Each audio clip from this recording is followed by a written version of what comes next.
Hi everybody, Dan Illman here with some exciting news. DRF Formulator, the gold standard in past performance information, is now free exclusively on DRF Bets. Join DRF Bets with the promo code WINNING. Get a $250 first deposit match bonus, a $10 free bet, and free Formulator already uploaded to your account. Access Formulator's premium features, including sortable trainer stats, race replays, personalized trip notes, and lots more. Free Formulator exclusively on DRF Bets. Dan Illman, Mike Buer closing out the Sunday card at Santa Anita with stakes action. Race number 9 is the China Doll Stakes. We got 3-year-old fillies going a mile on the turf. Let's take a look at this field. And it's a bunch that's still sort of sorting themselves out from a class standpoint. The 6 Island of Love was 4-5 in her seasonal debut, the Lady Shamrock. She finished behind Lucky Girl in this race, but she could certainly take a step forward for trainer Phil D'Amato. Yeah, definitely could. I agree with your sort of take on this field at the Open, Dan. I think they're still sort of sorting themselves out. I didn't think there was necessarily, at least at this point, any superstars in here. More than anything else, the more I looked at it, the less I wanted anybody at a short price. It looks like one of the price horses will be on the lead, and that is the number 1, Pammy's Ready. According to Timeform US, Pammy's Ready should be able to do what she did last time out, and that was make a clear lead. Last time she was ridden pretty aggressively. She went fast the opening quarter mile, and she just had enough left, as we see from our Formulator replay. Pammy's Ready, it took her 7 starts to win her maiden, Mike. But while she did go fast early, she got a little bit of a breather on the backstretch, and that helped her hold off the closers. Yeah, just to me, had everything go right for her in here. The pace was solid, but it wasn't blazing. She had enough of a cushion that she just held on. It was definitely a step in the right direction for her, Dan. I suppose she could be dangerous on the lead right back. I don't know. I think she's okay. I remember her from New York as a 2-year-old. I didn't really like her then. I'm less inclined to just, stick with her in a race like this, but we'll see. She had Lasix, of course, for that race, and in stakes races, there will be no Lasix for Pammy's Ready. The 2 is Gold Dragon Queen, who was 3rd in the Lady of Shamrock, behind a couple of these. It was her first start against winners. All in all, I didn't see much of an excuse. And neither did I. The trip looked like it was, fine to me, and she was 3rd best. It wasn't a terrible performance, but she certainly has to improve to beat this field.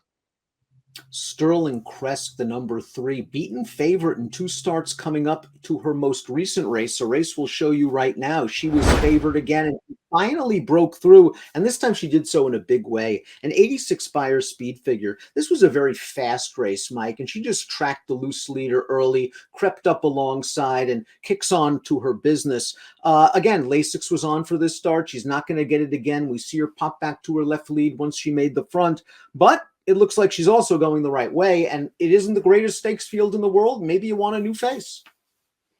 I mean, all those things are true. The first 4 starts of her career all sort of looked the same, Dan. She just sort of kind of ran the same race every time, took a step forward, most recently the Breaker Maiden. So we'll see if that's the new Sterling Crest now. Maybe it is. If it is, she's going to be really, really hard to beat in this race.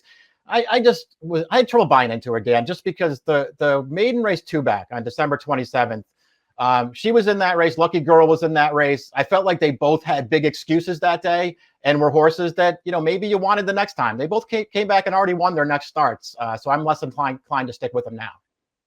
If you are looking for another new face, how about the 4, an Agent Mistake? This was a debut winner going 6 furlongs on turf for Doug O'Neill. Let's watch that race right now. I liked what she did because she's got a lot of work to do turning into the stretch, Mike, and she's a first-time starter. She's in and among horses. There's a horse on a loose lead. She's got to squeeze her way through, but she flies home.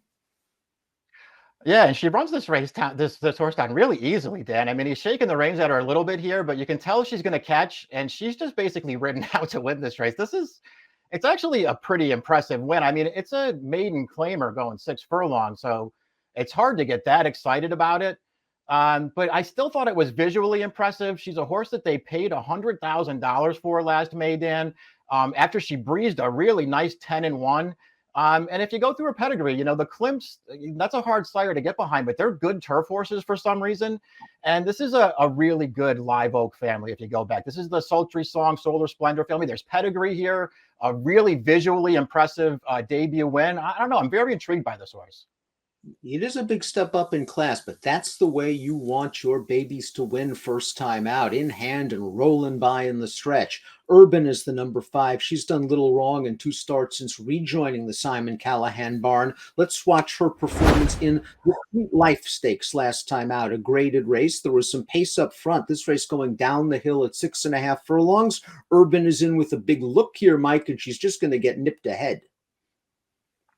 Yeah, she ran okay in here. I mean, she certainly had her chance to win it, and just couldn't quite get the job done. But she, all in all, she runs fine in this race. Her last 2 starts are both pretty good. They did go a mile with her earlier in her career, and right off of her maiden win, she was an okay fourth in that stakes race too. I mean, there's a way to make a case for her. I just didn't love her.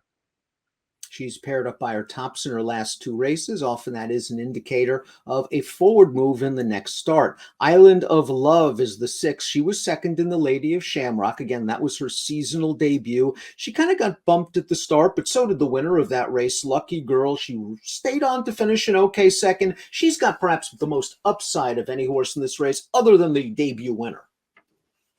Yeah, true enough. I mean, I don't really have any knocks on this horse. Bumped at the start of that Lady Shamrock. Actually, she got bumped, and then she bumped into the actual eventual winner, Lucky Girl.